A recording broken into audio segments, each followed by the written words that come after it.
remember, a Labour Party conference, it's not just the person up there who's doing the speech that's a bit nervous. The audience is a bit nervous sometimes.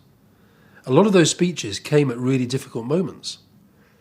Warmed by an affectionate welcome, Neil Kinnock today took the toughest road for any political leader, to chip away not just at his opponents, but at the prejudices of his own supporters. They're words that I've been wanting to say for years, but I had to time it in the right place so that I was speaking directly to the Labour movement and confronting them with this idiocy that was going on from the ultra-left. I'll tell you what happens with impossible promises. You start with far-fetched resolutions. They are then pickled into a rigid dogma, a code.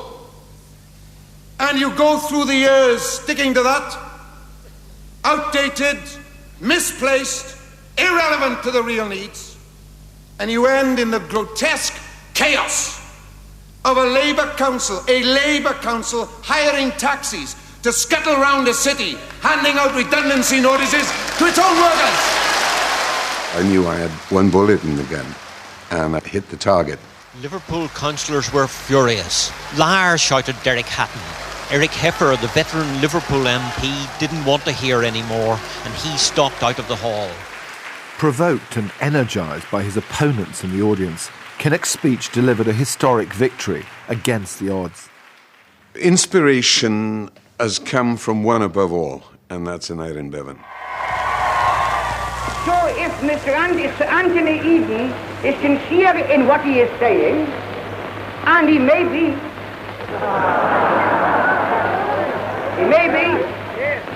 then if he is sincere in what he is saying, then he is too stupid to be a Prime Minister. What was extraordinary about Bevin was that he wasn't just a great platform orator, whether it was the plinth in Trafalgar Square or the platform in Labour Party conference, but he was a magnificent parliamentary, conversational and declaratory speaker, second absolutely to none. People say, it's necessary for us to defend the fund. That we must keep the fund on an actuarial basis. Now, comrades, that's a lot of nonsense. There ain't no fund.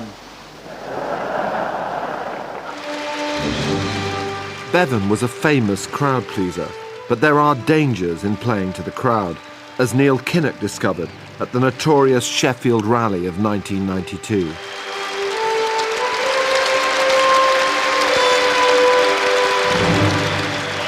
Thank you.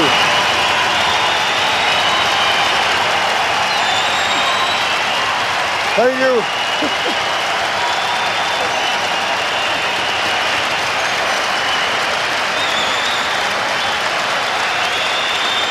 Comrades, well, all right.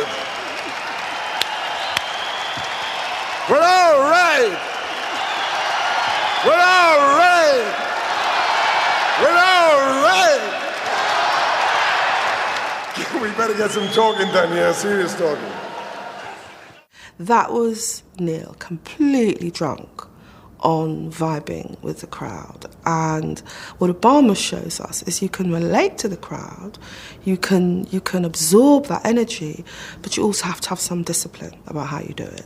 And the Sheffield rally was an object lesson in throwing yourself into the mood of the moment, but not having any sort of little voice saying, yes, but what are we doing here? How's this going to look?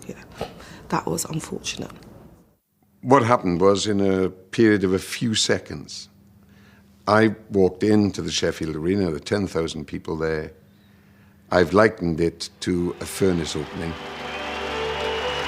And I turned round and this blast of noise was continuing. In fact, it increased. And like a rock and roll singer, I said, well, all right. And the audience, to my surprise, shouted back, so I did it again. It didn't mean anything. Well, all right. It's what Johnny Cash does.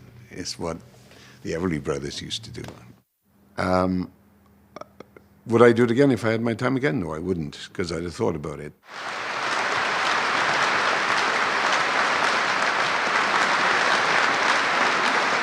That is a classic illustration of the socialist state, which draws nearer with every Labour government and which Conservatives have never reversed.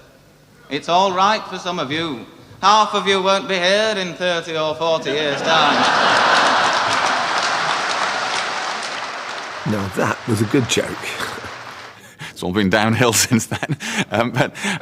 I think to some extent you either do or do not have an innate enjoyment of having an audience. It's a bit like, it must be the same gene as enjoying being an actor.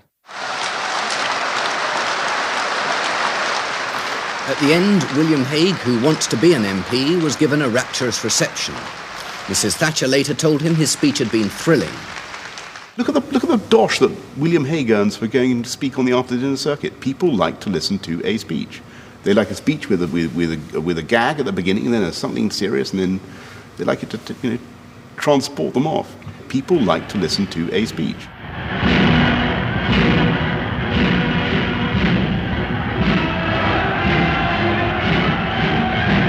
Throughout history,